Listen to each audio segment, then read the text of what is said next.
by numbers. So ya masih ada dikit lagi lah. Ya, stay tuned. Jangan lupa saya akan ditemani oleh teman-teman saya.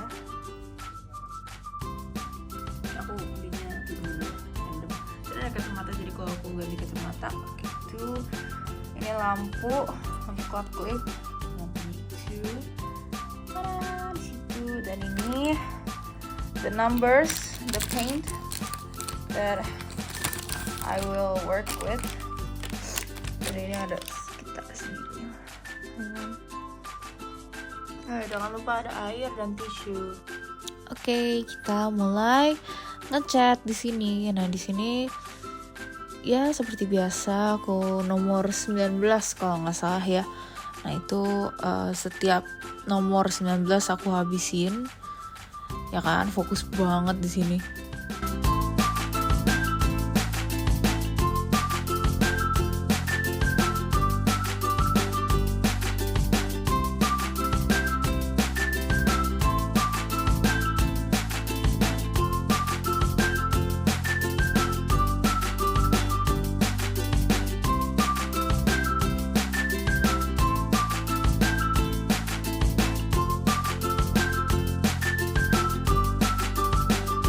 Kalau nggak salah ini aku udah ke nomor 20 deh. Ya, ini nomor 20. Jadi aku hanya decided for 2 numbers doang.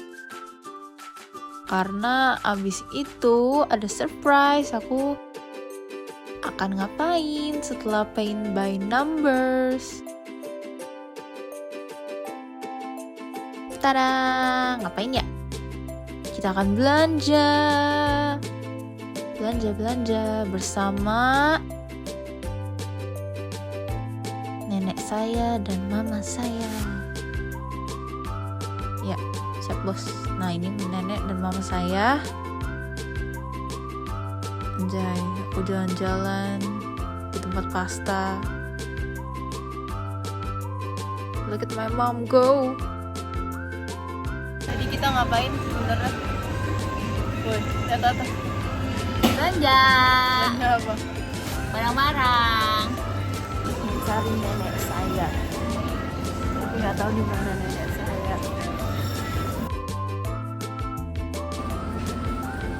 Akhirnya ganti juga ya. Apa? Gak mau. Gak.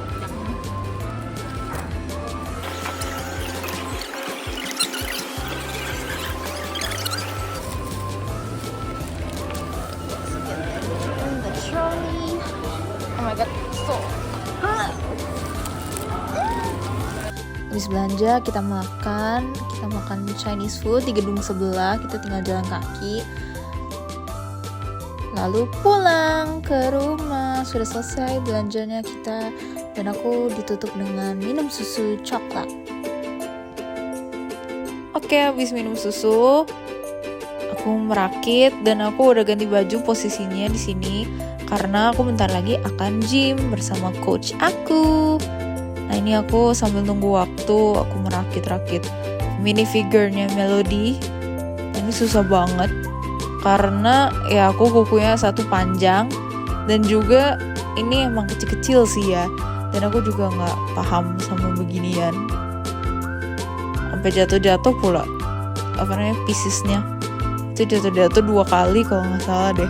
Jujur, aku recommended jangan kukunya panjang atau pakai fake nails atau yang panjang-panjangnya. Ini agak susah sih, serius. Tapi kalau kalian handle ya why not gitu loh. Ya, tiba-tiba lampunya mati ya bung. Aduh, bener-bener deh. Sorry ya guys, tiba-tiba matiin lampu dan aku tidak menyadari hal itu. Aku baru sadar pas aku edit lagi. Aduh, maaf ya. Nah, ini sekarang aku di mana ya? Aku di tempat gym aku. Sebenarnya kalau di gym juga aku kadang-kadang bisa sendiri, tapi kali ini aku ditemenin sama mama aku karena ya beliau juga member di sini. Nah, aku hari ini bersama coach aku. Nah, lihat jump scare. Tada! Ya, bener-bener itu orang. Sekarang kita percepat ya. Aku melakukan chest.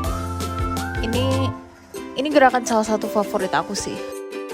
Oke, habis dari coach aku treadmill sama 30 menit. Sebenarnya rekomendasinya 20 menit sih dari coach aku, cuman aku emang suka ngide aja, tapi 30 menit. Benar-benar. Tapi ada YouTube untuk menemani saya dalam treadmill. Nah, di sini aku nggak merhatiin kamera sebenarnya. Jalan aja terus. Oke, aku udah selesai jalan di treadmill dan mama aku melakukan satu set pull back yang terakhir sebelum aku menjelaskan apa itu digital detox, tema video ini. Hai guys, ini Sheva dan aku juga baru selesai menyelesaikan challenge digital detox in one day. Tadinya aku mau a week, 7 days, but aku mikir ulang kayak udah deh one day, kayaknya aku gak bakal bertahan sih main HP. Dan itu harusnya gak boleh ya.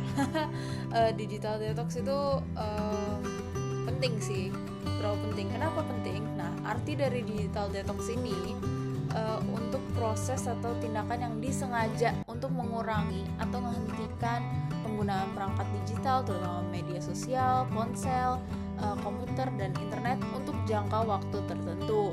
Nah, tujuan utamanya dari digital detox ini untuk menghindari kecanduan teknologi dan mengurangi stres dan kecemasan yang disebabkan oleh penggunaan perangkat digital yang berlebihan.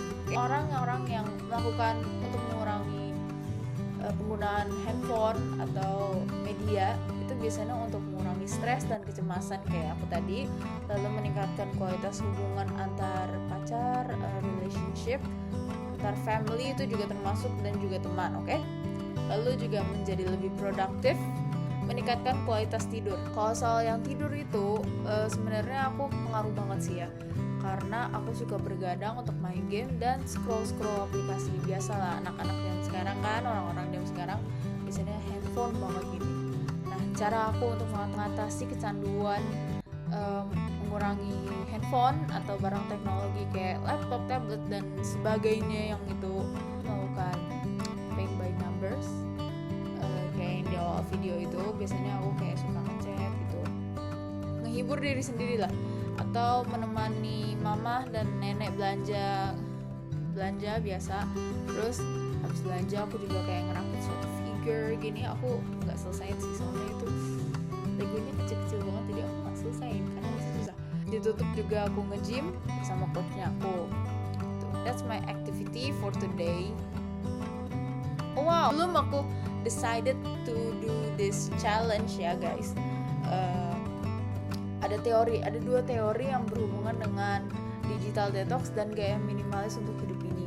Nah, yang pertama, aku scroll di internet, biasanya ada teori strukturasi menurut Anthony Giddens. Teori ini biasanya merupakan tanggapan terhadap klaim post-strukturalis atau strukturasi, menyatakan manusia memiliki kemampuan membuat struktur dan secara sukarela menentukan struktur untuk mereka sendiri.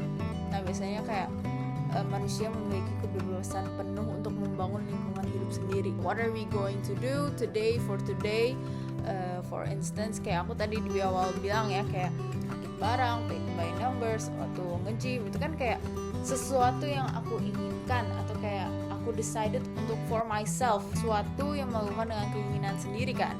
Lalu juga masyarakat modern biasanya memiliki teknologi itu menjadi bagian penting untuk struktur sosial, di mana kita bisa berinteraksi atau juga berkomunikasi dengan yang lain kayak DM lah, Snapchat atau apapun itu internet, teknologi itu sangat penting kan untuk kita. Digital detox ini bisa dipahami dengan cara individu untuk merespon dan mengatasi negatif dari struktur sosial ini. Yang kedua, ada teori lifestyle, gaya hidup minimalis yang aku bilang tadi.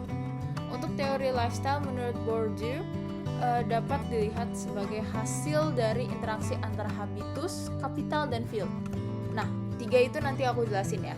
Gaya hidup ini bukan hanya soal memilih untuk memiliki lebih sedikit barang ya. Daripada nge-gym, mendingan kamu bisa olahraga di dalam kamar, itu juga bisa. Nah, tapi juga menunjukkan selera sosial, membentuk identitas dan aksi dalam bidang sosial yang lebih luas. Nah, bagi banyak individu, Gaya hidup minimalis ini menjadi cara untuk menunjukkan perbedaan status, baik dalam hal kesadaran sosial maupun nilai-nilai budaya yang lebih mendalam, seperti kayak keberlanjutan dan kesederhanaan. Dari yang tiga itu, habitus, kapital, dan field. Nah, ini aku akan jelasin dari habitus dulu ya guys. Nah, habitus adalah konsep utama dalam teori Bourdieu yang merujuk pada serangkaian kebiasaan, disposisi, atau sikap yang terbentuk dari pengalaman sosial dan budaya seseorang.